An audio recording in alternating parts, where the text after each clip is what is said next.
The story you are about to hear is true. The names have been changed to protect the innocent. Fatima Cigarettes, best of all king-size cigarettes, brings you Dragnet on both radio and television.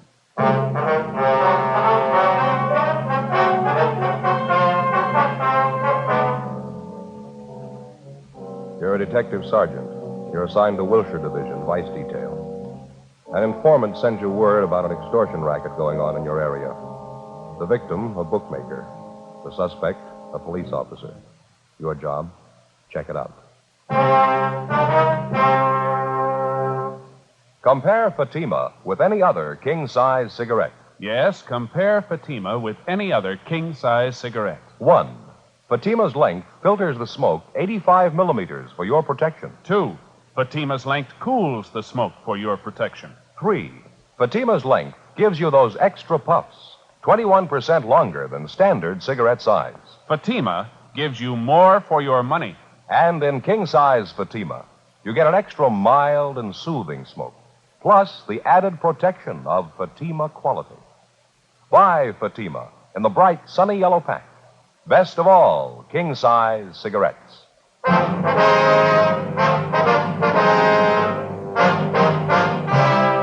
Dragnet, the documented drama of an actual crime. For the next 30 minutes, in cooperation with the Los Angeles Police Department, you will travel step by step on the side of the law through an actual case transcribed from official police files. From beginning to end, from crime to punishment, Dragnet is the story of your police force in action.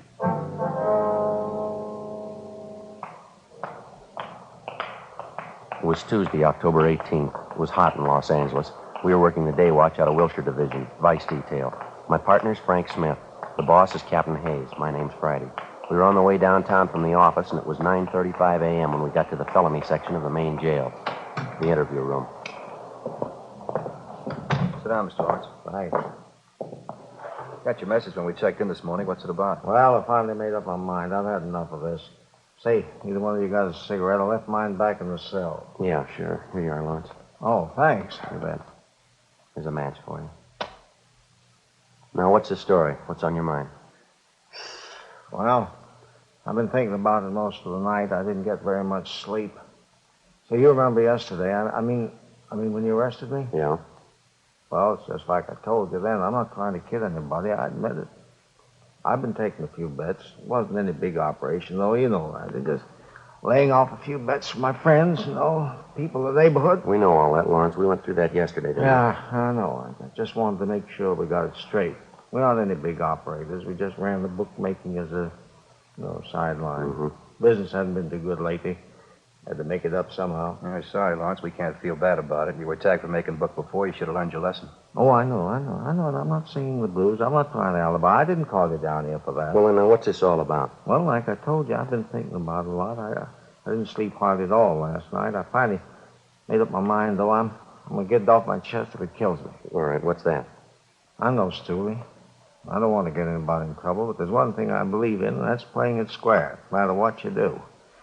Just like now, Sergeant, I ain't beating about the arrest. You know that. What are you getting at? What do you want to tell us? Oh, all right. Here it is. You know what the record is. I stood a pinch for bookmaking a year and a half ago. I got the thing all squared away, and it came back to my business. I learned my lesson. I didn't want any more trouble, so I laid off the books. All right, fill us in. What about this policeman? I'm getting to it. Just a minute. Hey, I'm sorry. You got another cigarette, please. I'm a little jumpy this morning. Yeah, Lawrence, here you are. Thanks. Oh, thanks a lot. Well, like I was saying, when I cleared up the last beef, I forgot all about the horses. I was off them for good.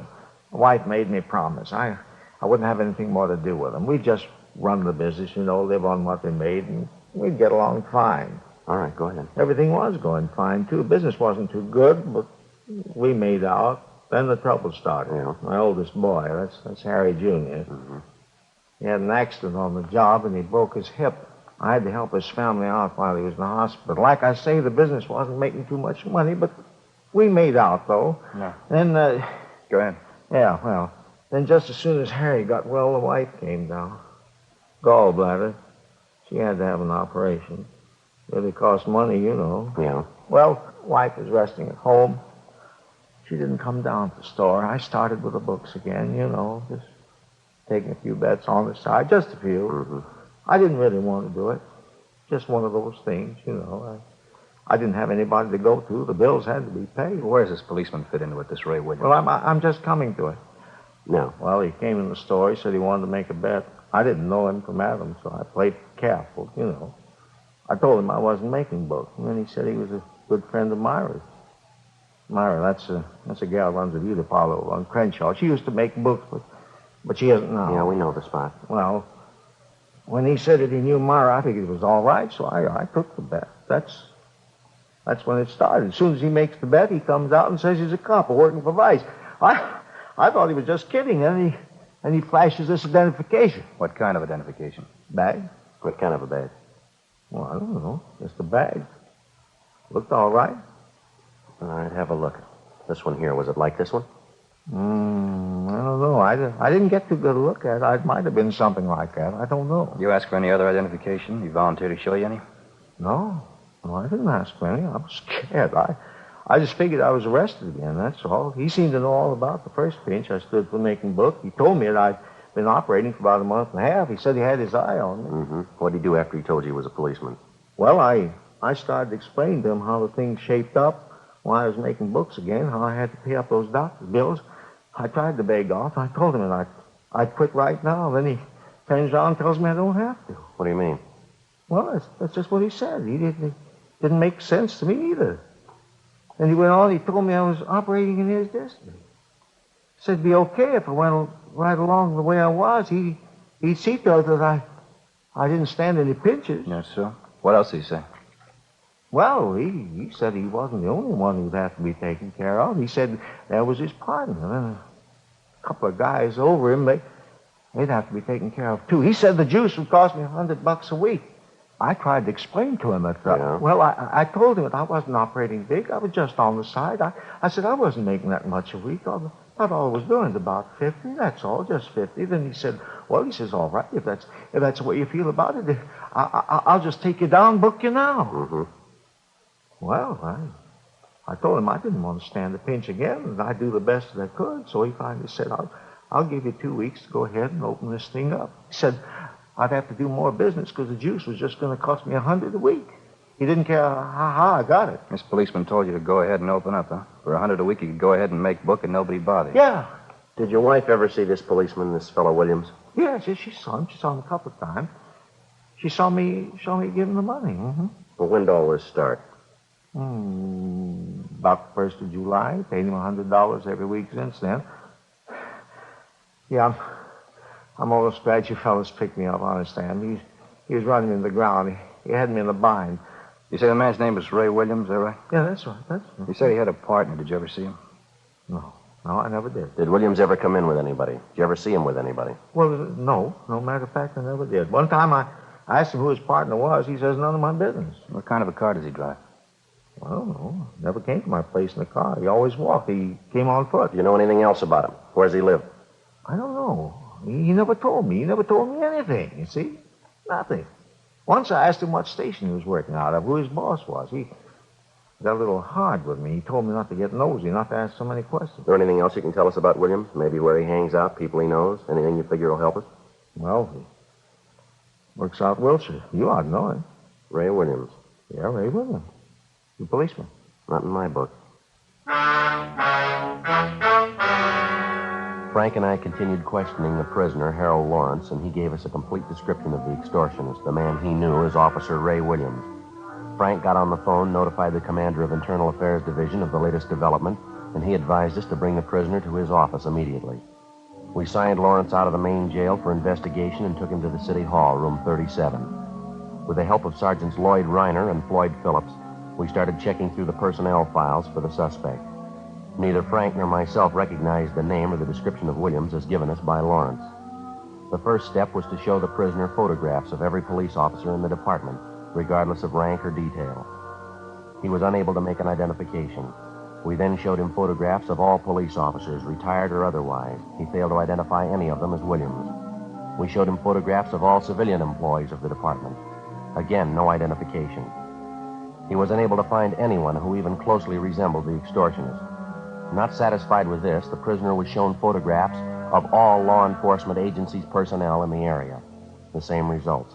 No identification. 4:18 p.m. While Reiner and Phillips continued checking on their end, we returned the prisoner to the main jail, and then Frank and I drove out to see his wife, Mrs. Mildred Lawrence. We located her at Lawrence's place of business, a small pet shop just off Wilshire Boulevard. What is it this time? Haven't we got enough trouble? What do you want now? We just got through talking to your husband, ma'am. A few things we'd like to clear up. Like to talk to you a few minutes if we could. You talked to Harry? How is he? He's all right, ma'am. We've been with him all day. We're still looking into the case. Why can't you let him alone? He admitted what he was doing. He wasn't lying. He told you everything. Yes, ma'am. We appreciate that. And why don't you let him alone? Let me alone. Trouble. That's all we've had. Sickness and trouble. No end of it. Well, we realize that, Miss Lawrence. We don't like to bother you, but there's something we have to straighten out here. I haven't anything to tell you. I'm busy. Left alone here to run the store. No help. I'm sick. Shouldn't even be down here. Let us alone. Let me alone. Harry was wrong. He'll pay for it. We're not asking you for anything. We're asking you for something, ma'am. We'd like you to help us. Help you? Why? Policeman all alike. As far as I'm concerned, you're nothing but trouble. Reason for all our trouble. Well, that's what we'd like to talk to you about, ma'am. I haven't anything to say, I told you. I'm a sick woman. Got a lot of work to do. Do you mind stepping aside there? Got this whole bin of dog food to package up. Can't just stand around and talk. Poor little pups have to be fed. Haven't even cleaned their litter yet. We appreciate how you feel, Miss Lawrence. We won't take up too much of your time. Can't you give us just a few minutes, Now, please? you listen to me. I've tried to be nice to you. I've got no reason to either.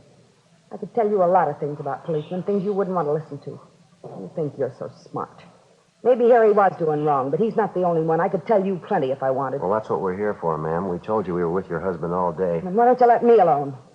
Talked to one cop already today. I told him to stay away, and you do the same. I told him just what I thought of him. Low-down thief. Who was this policeman you talked to today? You know who he is. He was the same place with you. You big, honest policeman. You never do anything wrong.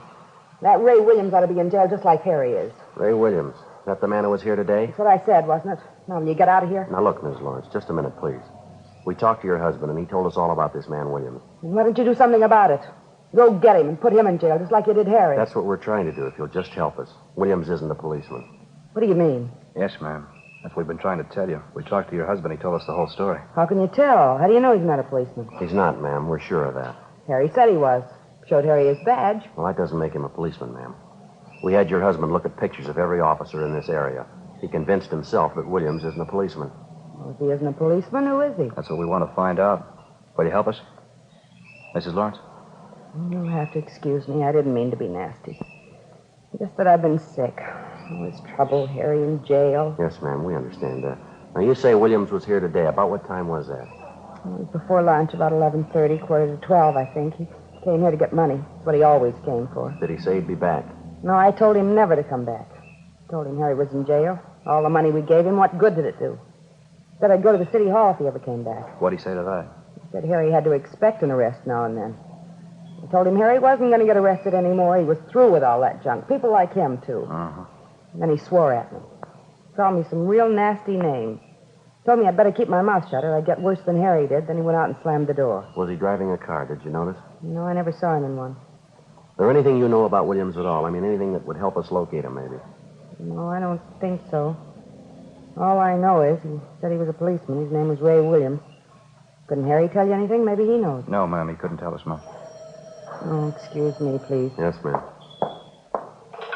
Lawrence's pet shop. Yes? What's that? Oh, what? Hello?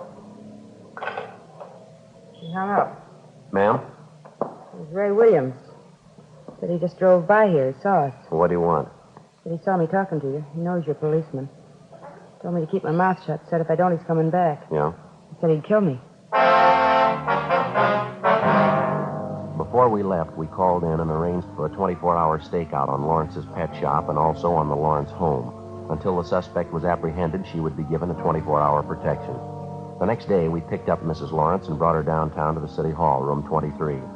We went through the same procedure with her as we had with her husband. Like her husband, she was unable to identify any of the photographs of police officers in the area.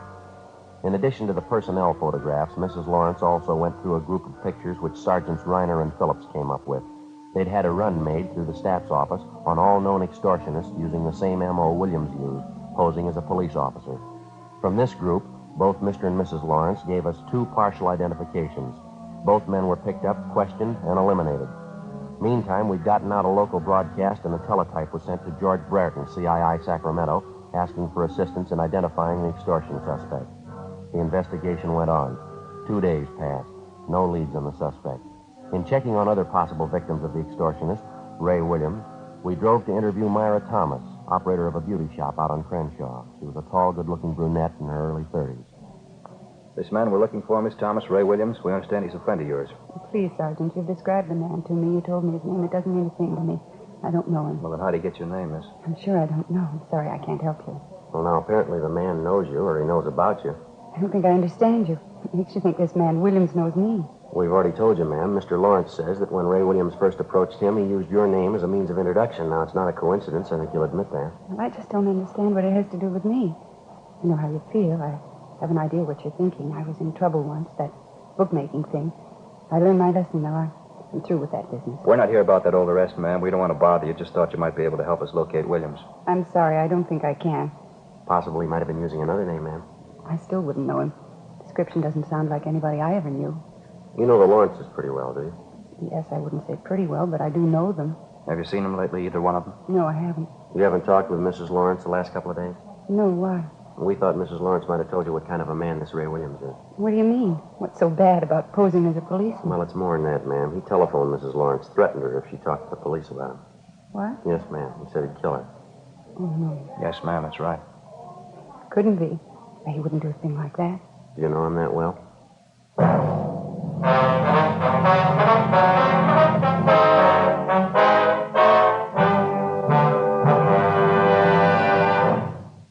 You are listening to Dragnet, authentic stories of your police force in action.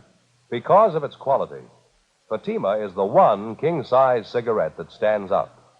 Here's the practical way to prove that yourself. Compare Fatima with any other king-size cigarette. 1. Fatima's length filters the smoke 85 millimeters for your protection. 2. Fatima's length cools the smoke for your protection. 3.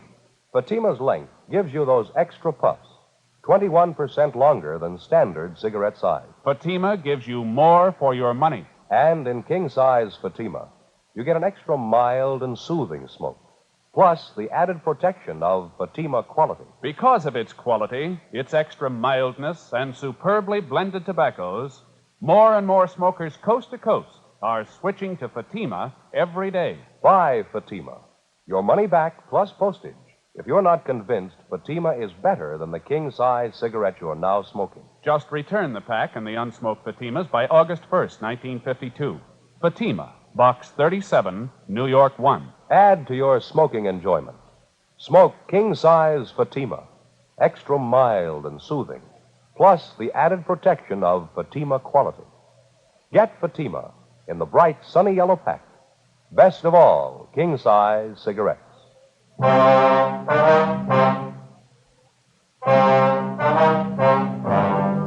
The idea of an extortionist posing as a policeman to obtain money certainly was nothing new. The idea is as old as crime itself. It's one of the most vicious types of extortion in the eyes of law enforcement agencies because so many such cases go unreported to proper authorities by the victims. Usually, the victim is a person of circumstances with something to hide.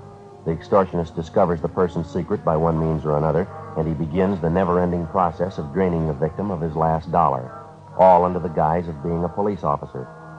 If the victim's intelligent enough, at the first approach by the extortionist, he takes the matter to the proper authorities. If he isn't, and he's lucky enough eventually to escape the extortion trap, he goes on for the rest of his life believing that a man who was hired to protect him was the source of all his trouble. And for the rest of his life, he hangs on to his idea, and he passes it on to others, a complete disrespect for law and law enforcement officers. Saturday, October 22nd, 2:15 p.m., Frank Smith and I continued questioning the beauty shop operator, Myra Thomas. The more we talked with her, the more we were convinced that she was acquainted with the suspect, Ray Williams. In order to convince her of the suspect's viciousness, we drove her over to see Mrs. Lawrence at the pet shop. After their talk, we drove Myra Thomas back to the beauty shop, and she told us the story. Guess I have to admit it. He certainly had me fooled. I thought he was a policeman. You say he showed you his identification, ma'am. I mean, when he first approached you. Yes, he showed me a badge. It looked authentic to me. And the way he talked, the things he said. I thought he was a policeman. I really did. Now, you've heard our end of the story, Miss Thomas. You've talked to Mrs. Lawrence. Are you willing to help us now? It won't get around, will it? Won't be in the newspapers? They won't get it from us, no. You won't tell my husband, will you? He doesn't have to know all about this. No, ma'am. Not unless you want him to. Well, I don't. We're not getting along too well as it is. Williams is the trouble, too. Guess I should have told you when you first asked me. What's that, miss? Just like the Lawrences, I was paying him off, too. A lot longer than the Lawrences. Every week I paid him, and I couldn't tell anyone. Couldn't even tell my husband. What's that, ma'am? Guess I thought I was smart. The bookmaking thing, I mean. Started taking a few bets from the girls in the shop. Just small ones. I didn't mean anything by it. And Miss Williams came in one day. Said his girlfriend made a bet with me, and he wanted to place one, too. Mm-hmm. Did you take it? Yes, like I told you, I thought I was smart. As soon as I took the bet, he showed me the badge, told me he was a police officer. That's when it started. Same thing, just like the Lawrences. How about after you were arrested, Miss Thomas? What happened with Williams then? Oh, after I got it settled, Williams came back to the shop again. I told him then I was through with the horses. Wouldn't have anything to do with it again. After that, I didn't see him for a while. I sure was glad. You've seen him since? You know where we can locate him now? Oh, no, I don't. I have seen him since, though. You promised me my husband won't know about this. You give me your word. Miss Thomas, if you don't want your husband to know about this, it's your business. He'll never hear it from us. It's got to be that way, believe me. I love my husband. Ray Williams has caused us nothing but trouble. Can't tell you the worry he's caused me. I mean, besides all the money I paid him, too. You mean you're still paying him? Yes, that's right. Every week. You don't know how low that man is. I can't begin to tell you. I thought he was a policeman. Well, why are you still paying him off, ma'am? You mind telling us that? No, I guess I don't mind. I've gone this far. All right. It was while my husband and I were separated. We had a fight. We were separated. Started going out on dates, nothing serious. One night I was out with a fella from out of town. Nice fella. This Ray Williams saw me and the fella sitting in the car. Parking lot right in back of the bar. We were necking. Williams come by and he knew that I saw him. I see. There wasn't anything wrong, really. I love my husband. He wouldn't understand about the fella that night, though. I mean, if Williams ever told him. That's what he's been holding over your head, Henry? Yes, it's more than a year now. I've paid him every week. I'll tell you the truth, Sergeant. I can't go on much longer. I can't. Well, you don't have to worry about it anymore. Just help us locate the man. That's all you have to do now. Well, I don't know where he lives, but I know he's going to contact me. He always does. And that's what we'd like to know. How does he contact you? He phones usually once a week, maybe every other week. Calls me and tells me to meet him someplace and bring the money, $50 every week. And you have a regular time that he calls you? No, almost any time. It's never the same day, never the same place I meet him. I haven't heard from him in over a week now. He should be calling pretty soon, I guess. Mm-hmm. Usually call here, or does he phone you at home? Both places. He seems to know where to reach me. I don't know what I'm going to do this time. I just don't know. Ma'am? I haven't got the money for him. I'm broke. $4 or $5, that's all I have. Well, don't worry about it. But he's going to want his payoff. You know that. What am I going to do? This time it's on us. Before we left Myra Thomas at the beauty shop, we had a definite understanding that as soon as she heard from the extortionist, Ray Williams, she was to call us immediately, any time of the day or night. Then we called the office and made arrangements for stakeouts to be placed both at the beauty shop and at Myra Thomas's home in case Williams decided to contact her in person. The Thomas woman was given a plain envelope containing $50 in marked bills, which she was to hand over to the suspect the next time he demanded his regular payoff. 2 days went by. Tuesday, October 25th. No word on the suspect. Thursday, the 27th. Still no word. Saturday morning, October 29th. I got it. Right. Vice detail, Smith. How's that? Oh, yeah. I see. Hold on, huh? Pencil, Joe? Yeah, here you go. Over that place again? Okay. The time? Yeah, surely. In about half an hour. Yes, ma'am. We'll be there. Goodbye. What do you got, Frank? Anything? Yeah, Myra Thomas. Yeah? He wants to see us. I told her we'd be over in about half an hour. What's the deal? Williams called her. He wants his money. 11:15 a.m. Frank and I got in the car and drove out to see Myra Thomas at her apartment. She told us that the suspect, Ray Williams, had telephoned her shortly before 11 o'clock that morning and set up a date to meet her for his regular payoff at 10 o'clock that night. The designated meeting place was a small nightclub out on Santa Monica Boulevard. The Thomas woman was to meet Williams at the bar. We told her to get there a few minutes ahead of time, and if she happened to spot Frank and I in the nightclub, she was to give no sign of recognition. As far as the actual payoff was concerned, we instructed her to hand over the envelope containing the money to the suspect when he demanded it, without any argument. Shortly after 9 o'clock that night, Frank and I entered the nightclub and got a table directly adjoining the bar. It was a modernistic affair, lighted from below with a blue fluorescent lamp. A 4-piece orchestra was playing at the rear of the place. Nobody was dancing. Only a few of the tables were occupied, but the bar was doing a good business. We waited. 9:30, 9:45. We spotted Myra Thomas as she entered the club. She went to the far end of the bar, sat down on one of the stools, and ordered a highball. 9:50, 10 p.m. We kept waiting. 10:15, 10:30. Still no sign of the suspect. We watched Myra Thomas order another highball. Getting late, Joe. Yeah, what time you got? 25 to 11. Joe, Huh? just came in, coming this way, gray suit. Yeah, What do you think? Well, the description fits, doesn't it? Yeah, must be. Going up to Miss Thomas, talking to her. All right. He's got the envelope. All right, just a minute. Let's give him room.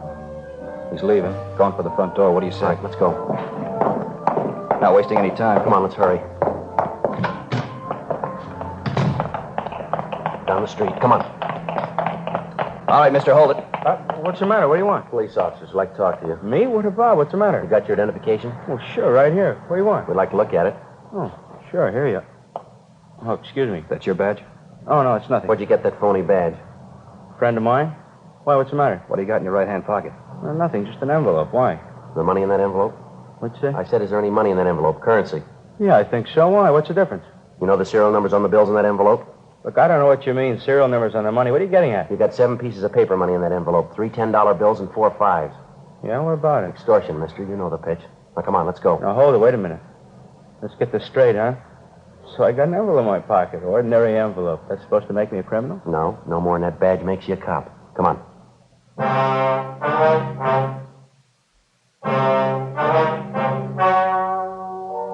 The story you have just heard was true.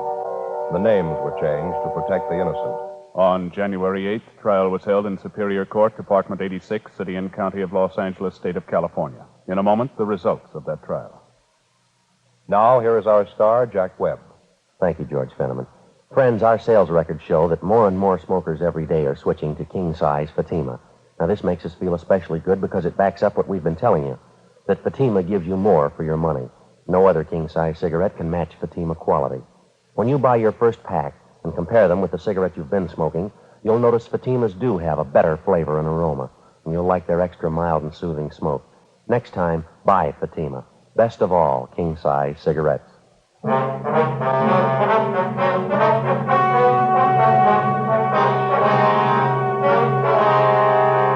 Raymond Edward Williams was tried and convicted of extortion, 1 count, and impersonating an officer, 1 count. He received sentences as prescribed by law and is now serving his term in the state penitentiary.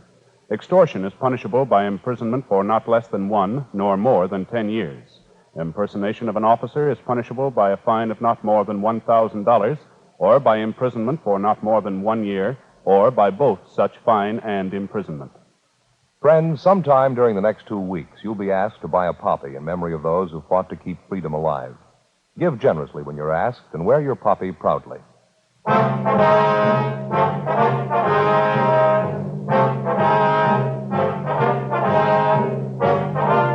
You have just heard Dragnet, a series of authentic cases from official files. Technical advice comes from the Office of Chief of Police W.H. Parker, Los Angeles Police Department.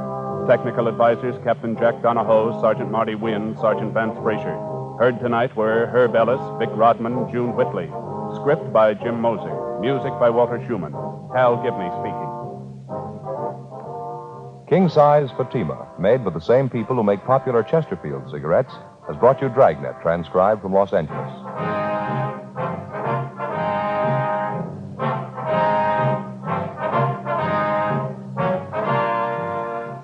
Stay tuned for Counter Spy next on NBC.